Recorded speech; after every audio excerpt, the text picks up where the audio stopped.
Welcome, welcome to the Hard Skills Show, where we discuss how to develop the nuanced hard skills, meaning the most challenging soft skills needed to make a real impact through your leadership.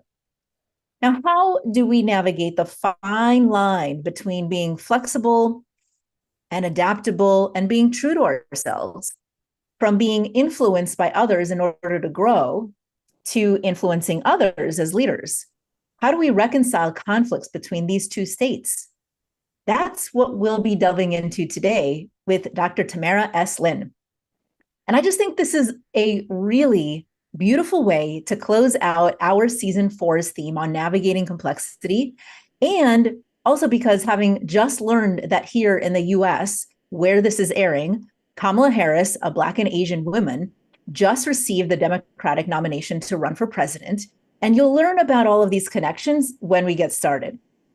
I'm your host, Dr. Mira Brancu. I'm a leadership consulting and coaching psychologist, founder of the Tower Scope Leadership Academy, an associate professor, a Psychology Today columnist, author of the Millennials Guide to Workplace Politics, and had my own leadership career before transitioning to helping other teams and helping high-achieving women navigate their leadership complexities.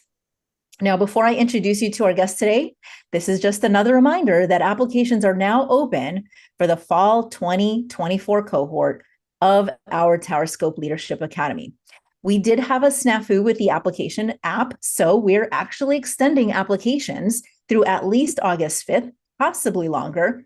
It depends if we are able to fill up our cohort sooner. So apply sooner than later because we do fill up our cohort as applications come in.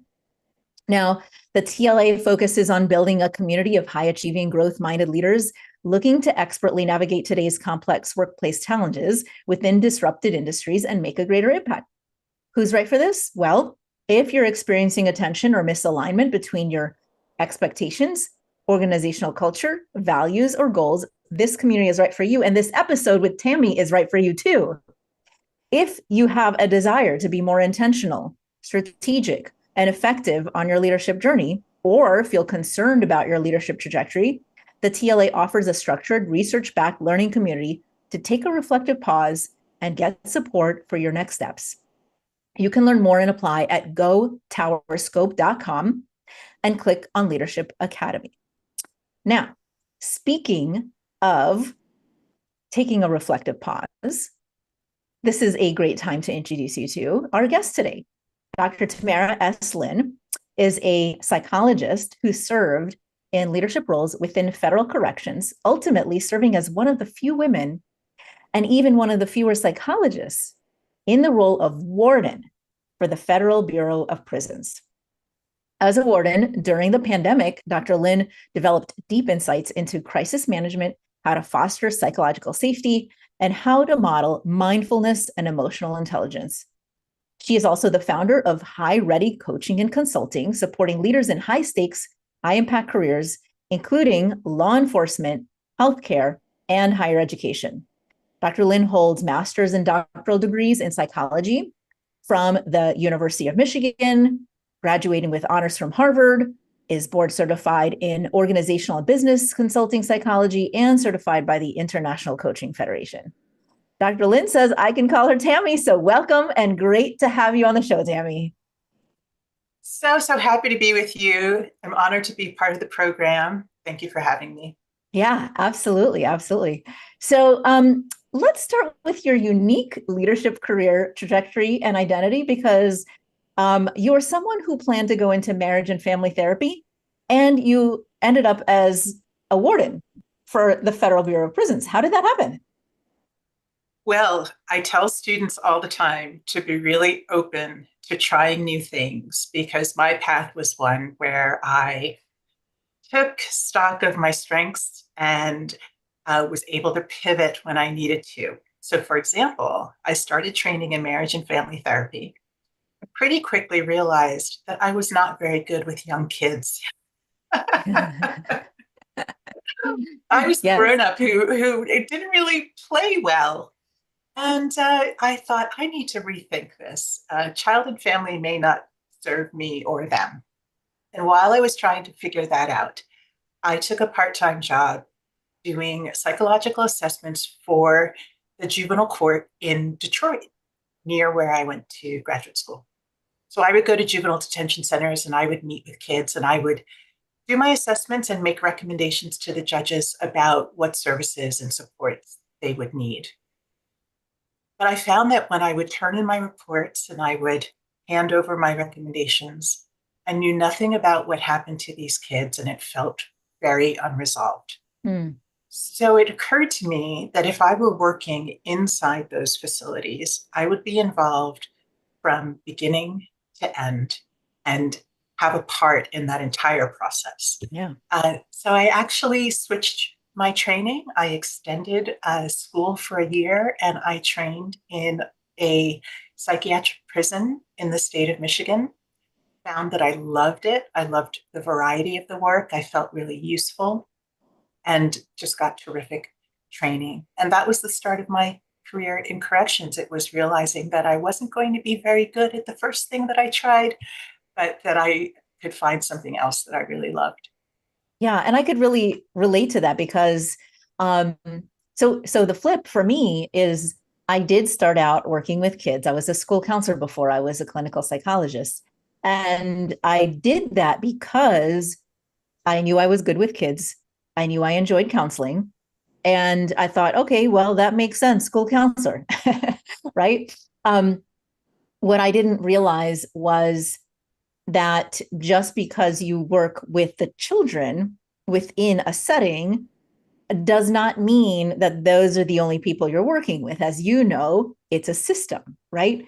And so the complexity required to manage and navigate different agendas, different desires for the kid. The kids wanted something for themselves.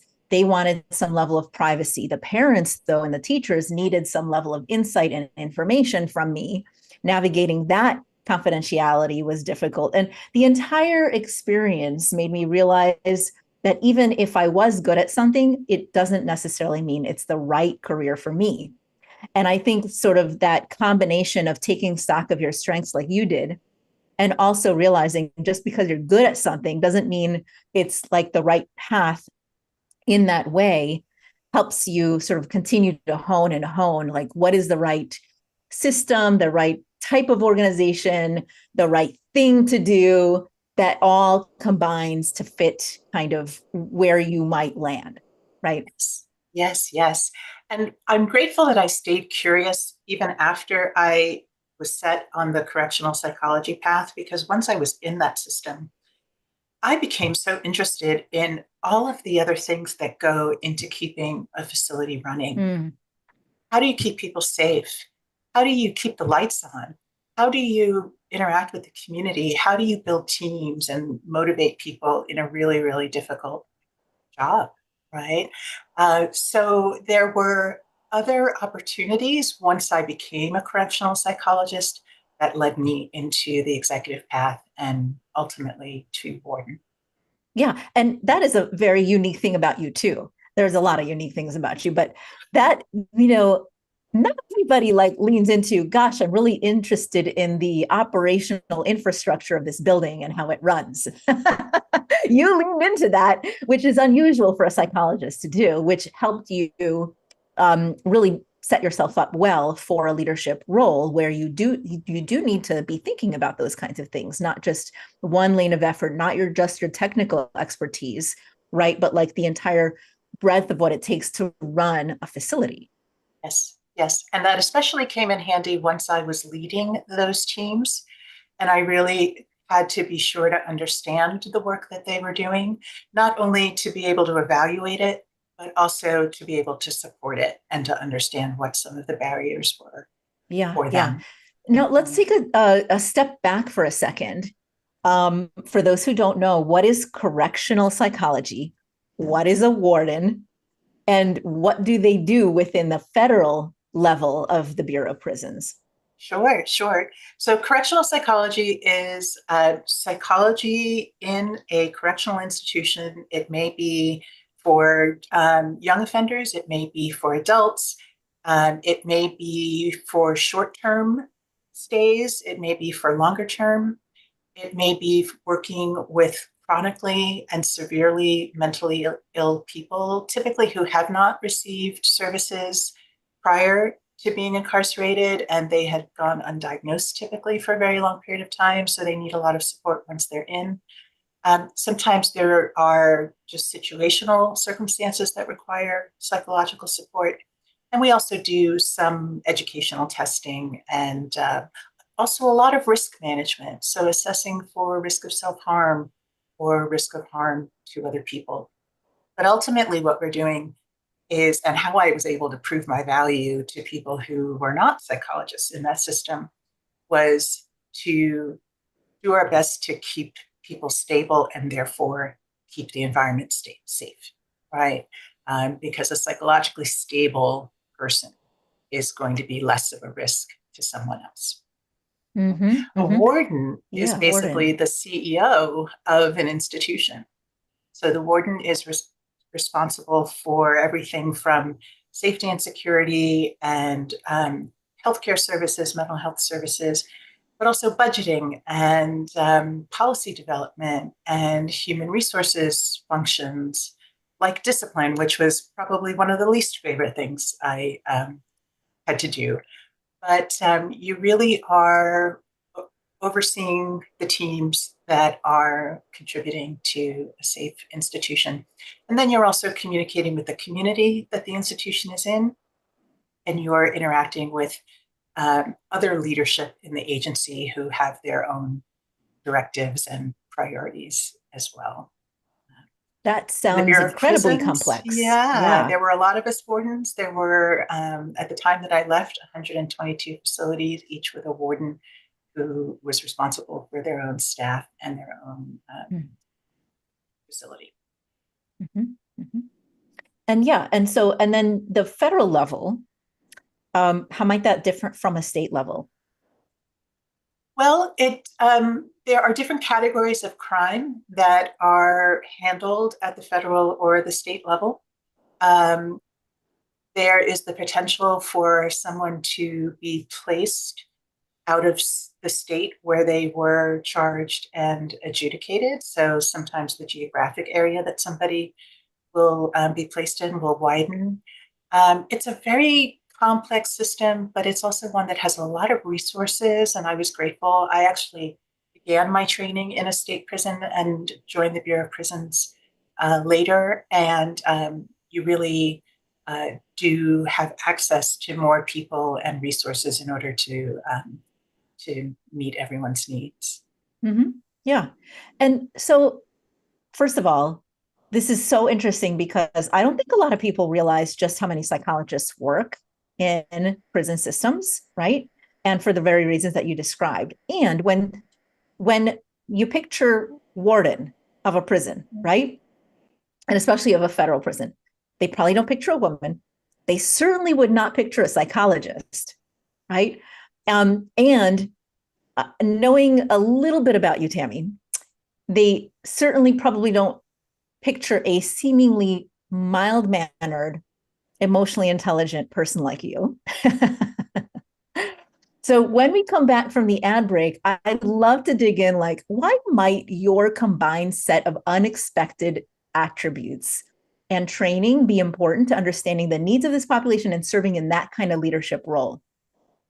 So everybody, you are listening to the Hard Skills with me, Dr. Mira Branco, and our guest, Dr. Tamara S. Lin. We air on Tuesdays at 5 p.m. Eastern Time. If you would like to join our online audience right now and ask her a question or us a question that we can answer in real time, you can find us on LinkedIn or YouTube at talkradio.nyc, and we'll be right back with our guest in just a moment. Are you a conscious co-creator?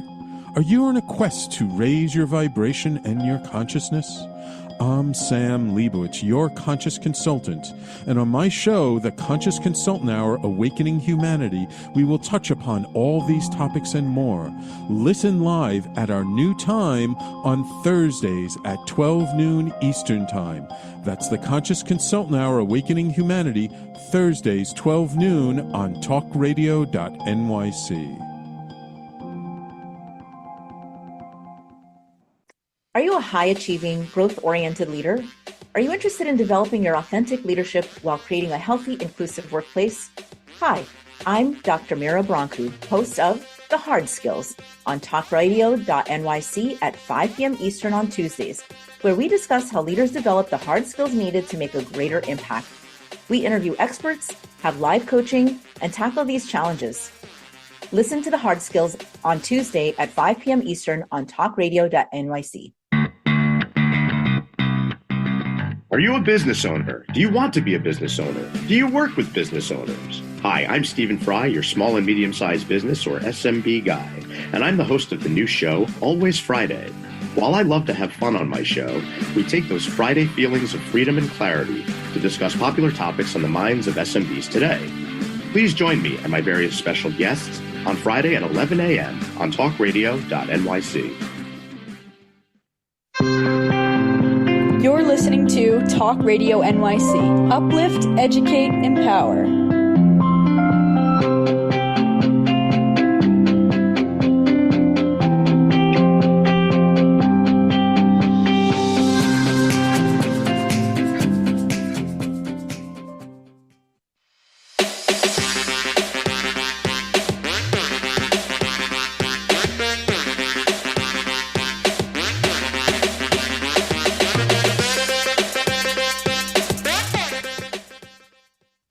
Welcome back to The Hard Skills with me, Dr. Mira Broncu, and our guest today, Dr. Tammy Lynn, who was previously warden of the Federal Bureau of Prisons and now is an executive coach and coaching and consulting psychologist. And we're just sort of exploring how a seemingly mild-mannered, emotionally intelligent psychologist and who also identifies as a woman, ends up in this interesting role of warden. And more importantly, because it is sort of different than our usual expectations of what we might perceive or imagine when somebody says the word warden, who you picture, right? You don't picture those sets of attributes.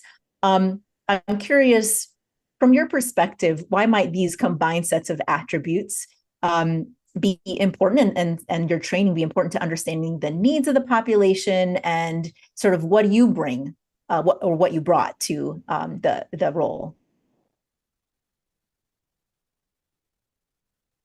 Thank you for asking that question. Yeah. Two things come to mind. The first is that I didn't think that I was such an unusual addition to the agency, because when I joined in 2001, the director of our agency was a female psychologist. Dr. Kathy Hawk Sawyer was a role model for me when I joined the agency. And when I saw that there was a female psychologist leading that agency, I thought that the sky was the limit for me.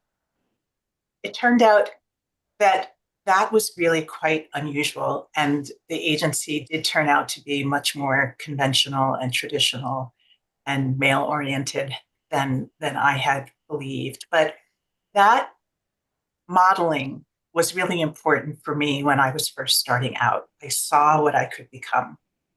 The other thing is that I think that the things that make me a good psychologist were also skills that helped me to lead inside institutions. For example, I was shaped to be a deep listener. And psychologists are also great problem solvers.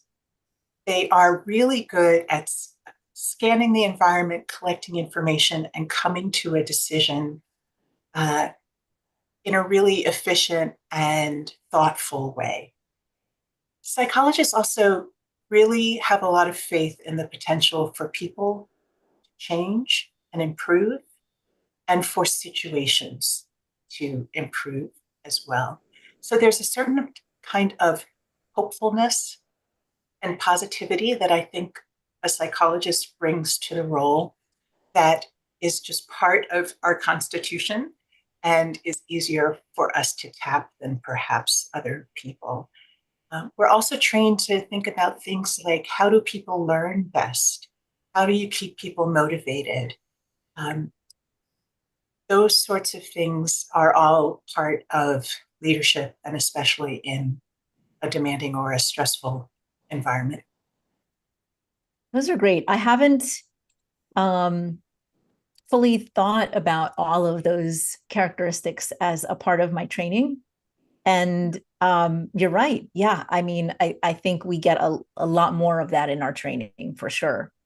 And, as you were talking about having this role model, the director who was both a psychologist and a woman, and kind of how easy it made it for you to then imagine yourself in lots of roles, right? In leadership roles within that organization.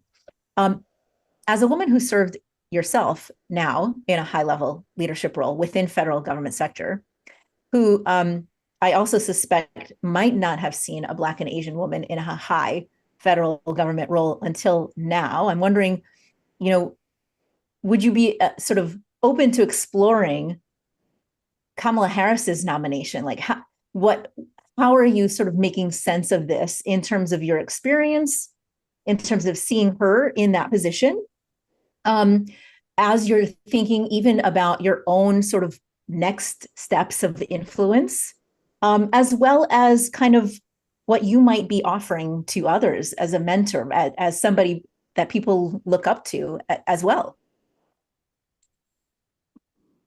I think that these recent developments are causing a lot of us to think about our expectations and beliefs about women in leadership. And what she demonstrates for me and what I relate to is this tension between, on one hand, being expected to be in command and control. Mm. And on the other hand, being expected to be approachable and warm and responsive, non threatening. And you're supposed to do both of those things equally well. But who can do both of those things equally well all of the time? Yes. Right. And does it really So, matter? Because sometimes people will still find you threatening, regardless of what you try. yes. Yes. If you are too relaxed and too approachable, you're not considered serious. If you Mm-hmm. are too formal, you're considered aloof and hard to get to know. And in the meantime, we all have a self perception that might not be either of those things, which can cause a lot of confusion as well. But I appreciate how she has had to navigate the expectations of a woman leader that can seem contradictory and having to use a lot of judgment about when to lead with which set of norms. Mm. I would say also, a lot of us are talking about how she represents multiple identities, whether it's her heritage or her professional background. I myself am of Jamaican heritage, and I know just the type of upbringing that she would have experienced, except Jamaicans are a mixture of many, many things. So there's another layer of complexity of identity there.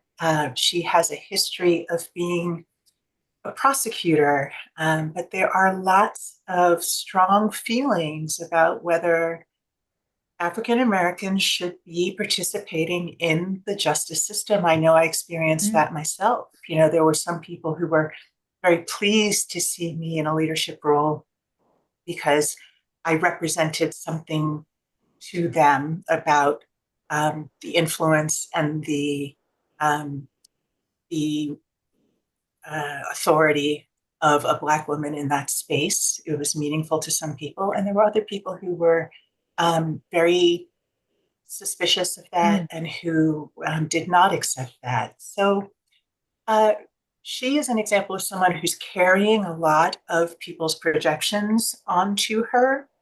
And ultimately, I think she would say she is trying to be authentic.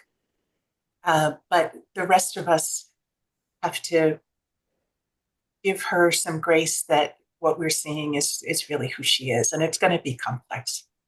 Yeah, yeah. Um, that's I also hadn't pieced together the impact of um being someone who identifies as a Black woman or just Black within the prison system and how that might be perceived as differently by different people. That makes a lot of sense and so interesting. And it just, between that and just, kind of what you're sharing, I'm wondering, what were the sort of combination of contradictory expectations and challenges you might have experienced in your career, and how did you navigate those things? Yes. So one that comes to mind is that in the federal system, I was both a helper and an enforcer of rules. So I had to be both a psychologist who could be supportive and empathetic and hold confidences and have the best interest of an incarcerated person at heart when they were part of my caseload. But there were other parts of my day when my role was about security and safety. And I had to have that cap on as I navigated corridors, looking for security threats or intervening in disturbances. So there were ways that I had to wear multiple hats, and someone may not quite know what hat I had on at any given time. That would be true of people in custody, and that would be true of coworkers and leaders. Is she thinking from the perspective of staff member? Does she have the back of staff members? Is she part of our team, right? Or is my psychologist really going to hold what I'm saying in confidence? Is my psychologist really thinking about what's best for me? So there were ways that I had to try to communicate as clearly as I could what function I was performing at any given time. And that is not an easy thing to do. That takes some trial and error and some mistakes and learning along the way. And over time, you develop a reputation, and people get to know and have more confidence in you. But that can take some time. That sounds incredibly difficult, complicated, challenging, and wow, what a skill set once you gain that skill set, right? Like you can pretty much navigate anything once you gain that skill set. Yes. So when we come back from the next ad break, I would love to hear what you learned about how to do this. Like, what would you tell somebody else who's just starting out or who is experiencing the same kind of like complexity and challenges in different expectations about, how to navigate, what skill sets are necessary to pick up to be able to do this well. So you're listening to The Hard Skills with me, Dr. Mira Brancu, and our guest today, Dr. Tamara S. Lin. We air on Tuesdays at 5 p.m. Eastern. If you'd like to ask us a question right now, it's airing live on LinkedIn or YouTube at talkradio.nyc, and we'll be right back in just a moment with our guest. Hey everybody, it's Tommy D, the nonprofit sector connector, coming at you from my attic. Each week here on talkradio.nyc, I host the program Philanthropy in Focus. Nonprofits impact us each and every day, and it's my focus to help them amplify their message and tell their story. Listen each week at 10 a.m. Eastern Standard Time until 11 a.m. Eastern Standard Time, right here on talkradio.nyc. Were you an essential worker during the pandemic? If you needed to learn stages of epilepsy, did you depend on advocates? Did you use new innovations to cope with mental and neurological issues? Maintaining high quality of life and keeping good mental health are what we all strive for. I'm Frank R. Harrison, host of Frank About Health, and each week top healthcare influencers, professionals, and innovators answer these questions and more. Stay tuned on Thursdays at 5 p.m. on talkradio.nyc, and I will continue to be frank about health with all of you. Are you a business owner? Do you want to be a business owner? Do you work with business owners? Hi, I'm Stephen Fry, your small and medium-sized business or SMB guy, and I'm the host of the new show, Always Friday. While I love to have fun on my show, we take those Friday feelings of freedom and clarity to discuss popular topics on the minds of SMBs today.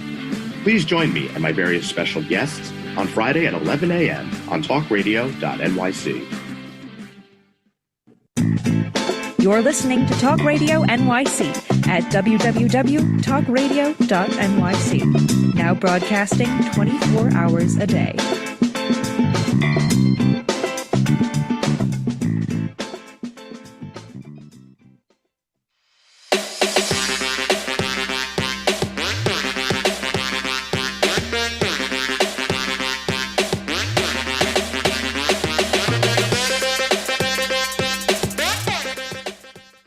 Welcome back to the Hard Skills with me, Dr. Mira Brancu, and our guest today, Dr. Tammy Lynn, who is the High Ready Coaching and Consulting Principal and previous warden within the Federal Bureau of Prisons.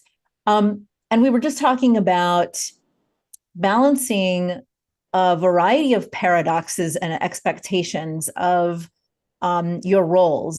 And one was helper versus enforcer, right? Psychologist and security and safety. What did you learn about like the skill set necessary to be able to do that, to toggle back and forth or to even reconcile? Well, I think that it's always best to start from points of common ground when you're trying to navigate differences. It can be hard to see, but they are usually there. And in my case, it meant that even though I was a psychologist, I was called doctor, there was a certain formality around people's interactions with me. I always tried to find ways for people to feel like I was more accessible to them and that I was in service of them. Because again, a mentally stable person is a safer person. And that's what I tried to bring to that environment. So I would always accept projects, tasks, responsibilities that anyone else would do. I tried to find common ground in the work that we did every day, so that I wasn't looking as if I held myself higher than anyone else, or that I wouldn't get my hands into the same things that everybody else would do. So that would mean filling in for correctional officers when they were not able to be on their post, or responding to emergencies, or conducting searches, or doing the things that would help me to understand the people that I was working with every day and what they were experiencing, but also showing that I could be shoulder to shoulder with those folks. And I've gotten feedback over the years from people who remember things that I did long ago that I have no recollection of, but that they noticed and appreciated because I was able to show that I was one of them. So finding common ground is important. You're also reminding me that even just yesterday, I was in a coaching session with a client, and I had a chance to challenge him to address some procrastination that he was dealing with. He was not wanting to do some unpleasant tasks. And I asked him to find the point of fascination in the thing you're looking to avoid. And I'm thinking that we can do that with our colleagues and our coworkers and the people that we serve as well. Open yourself up to that little piece of fascination or curiosity in the thing that otherwise might make you uncomfortable, or the conversation that might make you uncomfortable. And that really helps people to make connections with each other and to build bridges. I love that. So if I pull out some of these things for folks, number one, be relatable. Find a human connection, number 2. Number 3, demonstrate some empathy or do some things that other people do around you in order to understand what it's like to do their role. And this last one that I really especially love is don't wear your, this is what I wrote down here, don't wear your role as a protective shield. Some of us wear our role, especially like those of us who are over-educated, over-accomplished. We wear those things as either a badge of honor or a protective shield. No one can touch me now because I finally got to a place where I've got all the degrees and I've accomplished all the things. But that is not relatable. I mean, that won't make you more effective as a human being within, a large complex system like a bureau of prisons or a healthcare system or a large organization and that kind of thing. And that's what I'm hearing that you did is you didn't directly identify as your one role. You extracted yourself from that and said, my identity is lots of things, and I can do and be lots of things within this organization. And that helped people not sort of also clamp on to she's that one thing and that's the only thing she can be. Yes. And I am laughing because I am remembering early in my career, I had a lesson from a lieutenant who reminded me that there were times when I could drop my role. I'm walking down the corridor. It's late at night. I'm walking down the corridor. I run into him and he says, "Hey, Doc, how you doing?" And I proceed to tell him how I'm doing. I go into this long answer about how I am. And he stops me and he says, "Doc, when we ask you how you doing, we're just saying hello." Right? That I've never forgotten that interaction because he didn't have to tell me that. He could have let me go on and embarrass myself if I did it again with a different person. But he liked me enough to tell me that this is what he meant, right? And I had a chance to correct myself. And we're friends to this day. This was 25 years ago. So that was just, he's wanting a human connection. He's wanting an interaction outside of my role. And he was kind enough to school me on what he meant. Yeah, we're just saying hello. Just saying hello. Sometimes a hello is just a hello. But what does it mean? That's really funny. Now, let's add another layer of complexity. You served during the pandemic. Were there additional lessons learned or things that you had to do that were either different or new in the heightened expectations and challenges during that time? Yeah. So I asked to go back out into the field and was assigned a facility in North Carolina. And I arrived in mid-March 2020, just as we were beginning to mask and realize that we had a situation. We hadn't yet locked down, but we were in the beginning stages. So I arrived in my first warden spot with ideas about improving employee engagement and building resilience and community building, not realizing that I would be trying to do those things in a crisis. So it was a tremendous learning experience for me. And one of the things that I learned was that there is a lot of value in being confident that you know enough to be able to figure it out, right? You know enough, you've had enough past experience that you can figure out what to do when you don't know what to do. And there's this concept in psychology called agile learning, where you draw on past experience and previous knowledge from a familiar situation. And then you're confronted with an unfamiliar situation, but you find ways to apply what you know to this novel situation. The early days of COVID were very much trial and error and figuring it out as we go along. And it was important not only to have confidence that you could figure it out, but also that perfect did not need to be the enemy of the good. That good enough was going to be okay for now until we could find something better. And for psychologists, that's a bit of a challenge, right? Because we want to flip ideas around and sideways and backways, and we want to be able to really thoroughly examine as much as we can, right?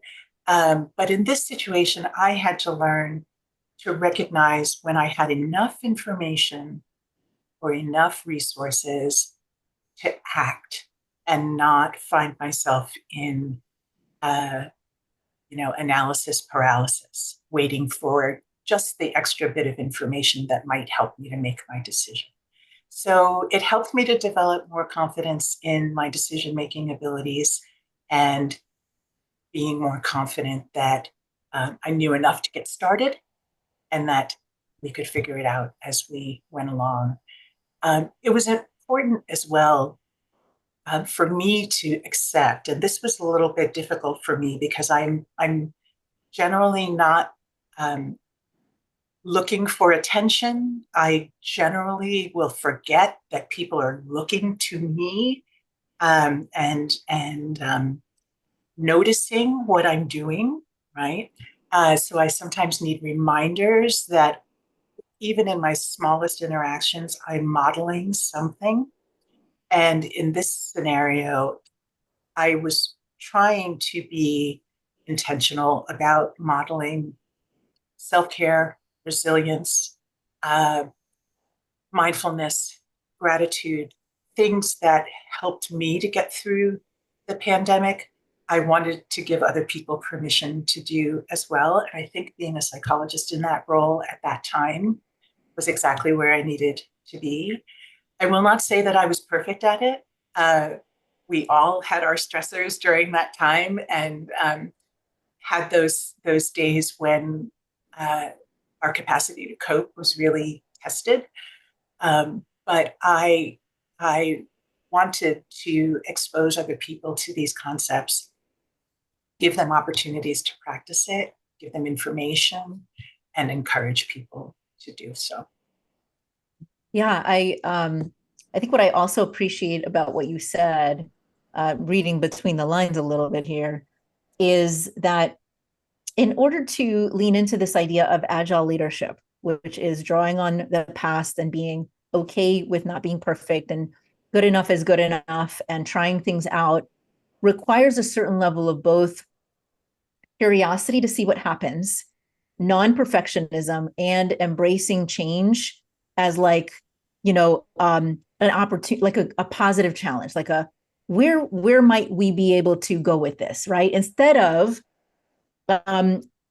sort of holding fast to fear, to avoiding trying anything new, to closing our doors, avoiding people and things that are unknown, right? Like that doesn't really help in those kinds of situations. It just sort of causes more strain on the system.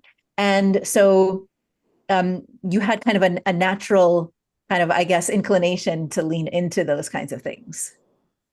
I had to remember that there were other people around me who were very, very uncomfortable with that same approach. Yeah. And I had to be aware that I could be perceived as being too experimental or too flexible. So I also had to be prepared to explain my approach or be more explicit about what I was doing to try to reassure people that there was some rhyme or reason behind what I was doing. So it's partly accepting my own style, but also understanding that it may conflict with other key people around me, and I needed to be communicating more about what I was intending. That makes a lot of sense. Yeah. Okay, you are listening to The Hard Skills. We're reaching an ad break. And so we will be back in just a moment.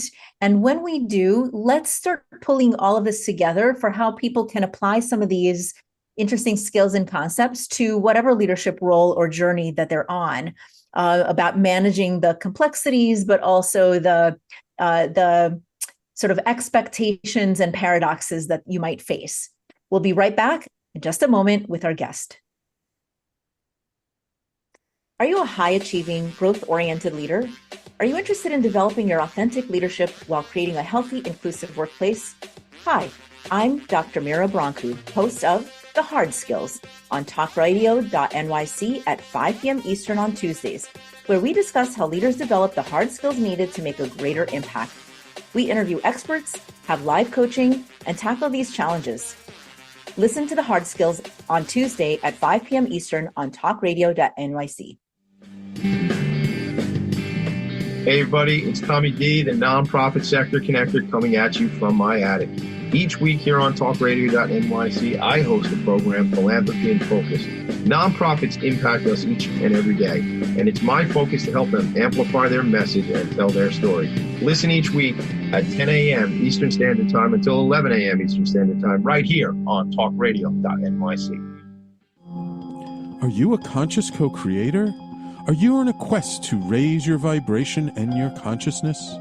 I'm Sam Leibowitz, your conscious consultant, and on my show, The Conscious Consultant Hour, Awakening Humanity, we will touch upon all these topics and more. Listen live at our new time on Thursdays at 12 noon Eastern Time. That's The Conscious Consultant Hour, Awakening Humanity, Thursdays 12 noon on talkradio.nyc.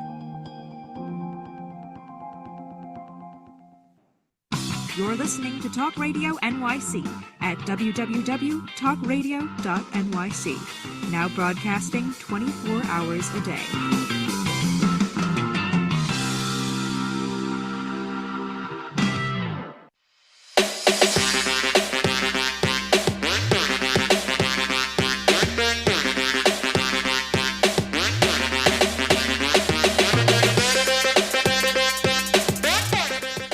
Welcome back to The Hard Skills with me, Dr. Mira Brancu, and our guest today, Dr. Tamara Lynn.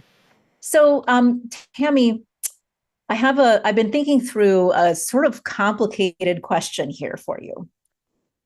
Let's say that you've gotten really, really good at understanding the needs of your organization, understanding your strengths, and then navigating such complex gray areas between knowing what they need, knowing what you need, and whether it's Kamala Harris and the expectations placed on her, and trying to sort of expertly navigate the tension between those expectations and when she's going to lean into what, or your experiences and others around helper enforcer. At some point, is there a worry? And I think, well, I'm going to say yes, there's a worry that some people get lost in all of that. They get a little lost in like getting so good at teetering back and forth between different roles, different expectations, that it might even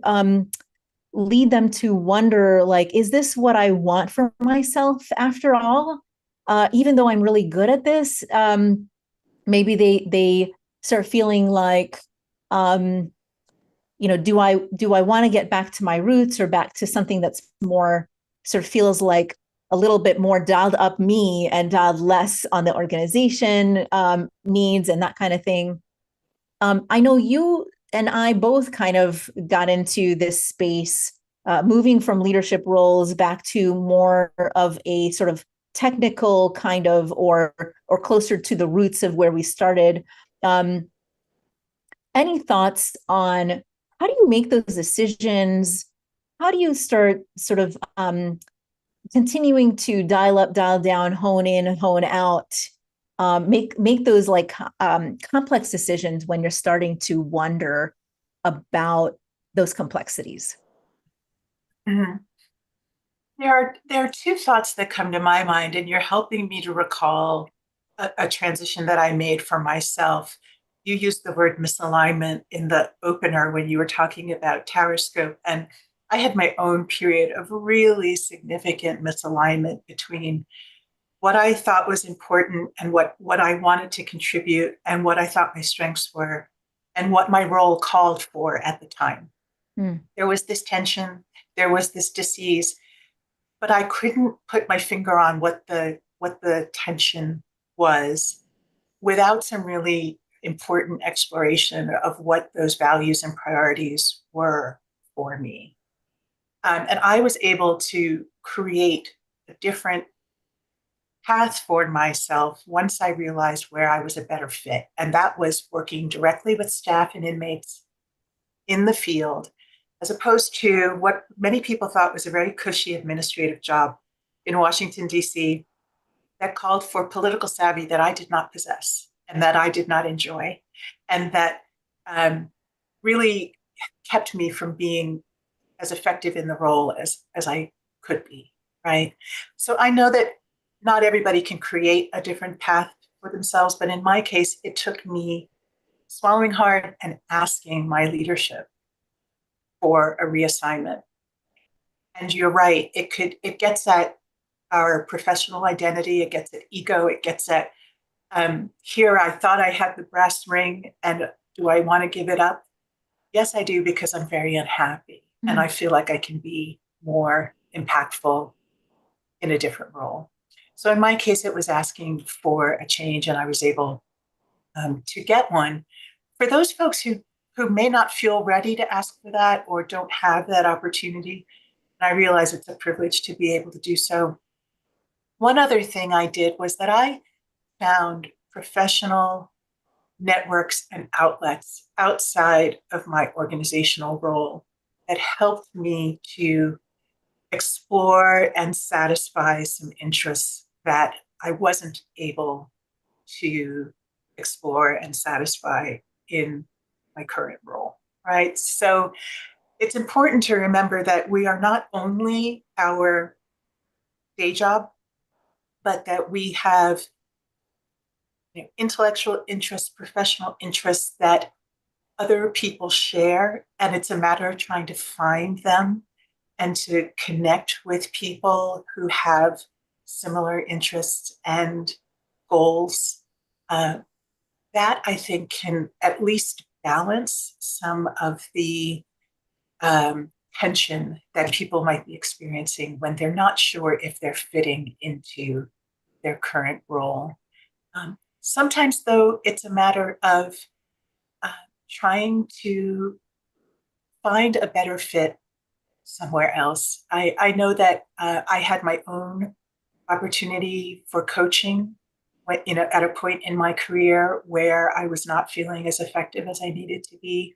And coaching was very, very helpful. And this was long before I ever imagined that I would become an executive coach, but I was able to benefit from somebody who really helped me to reflect and show up the way I wanted to at work. So between trying to find a better fit, trying to find other connections that also fit with you, those may be two different approaches to addressing that conflict. Yeah, I completely resonate. Here are my takeaways from everything that we've discussed. Number one, you are not your role. Try to figure out what all of the things are that you are about. And you can be your role and other things, right? But often it might require some exploration, whether through a coach or organizations or volunteering or piecing together all the things that you are, and not getting wrapped up. This is, more my words than what you said, but I think you'll resonate. Not getting wrapped up in the prestige and allure of being in a leadership role if it doesn't fit, right? I had to do that for myself, separating that out. So I'm curious for you, what is the one thing that you would like people to take away from all the things that you shared today? I think that we need to be kinder to ourselves when we are feeling this distress and this unease as we go through our professional life, and really treat it as a signal that there's some reflection that could happen that could help you to find a better space, right? I know that for me, I was very critical of myself when I was feeling like I wasn't as effective as I needed to be. And if only I could do X better or Y better or Z better, right? If only I just could figure this out. When it turned out it was a matter of fit. And once I knew that it was a matter of fit, then I knew that I could do something about it. Before then, I didn't think I could do anything about it except try and fail to do things that were not in my nature, right? So I really encourage people to not be as self-critical, not be as judgmental as we tend to be, especially women in professional spaces tend to be quite critical about perceived failures when in fact they're opportunities to find a better fit. The same way that I did when I realized that marriage and family therapy was not going to be my future, right? I didn't play well in the sandbox, and it turned into a great career doing something entirely different. Excellent. Excellent. All right, audience, what did you take away? And more importantly, what is one small change that you can implement this week based on what you learned from Tammy? Share it with us on LinkedIn at Mira Brancu and at Tamara S. Lynn on LinkedIn or at talkradio.nyc so that we can cheer you on. You can also find Tammy on highreadycoaching.com, highreadycoaching.com. So we are on Facebook, Instagram, Twitter, Twitch, all over the place, but LinkedIn is where we live. In addition to being a live show, we're also on Apple, Spotify, Amazon podcasts. Help us increase our visibility, reach, and impact by leaving a review. Thank you to talkradio.nyc for hosting. I'm Dr. Mira Brancu, your host of the Hard Skills Show. Thank you for joining us today with our guest, Dr. Tamara S. Lynn, and have a great rest of your day wherever you're tuning in from. Bye, everybody.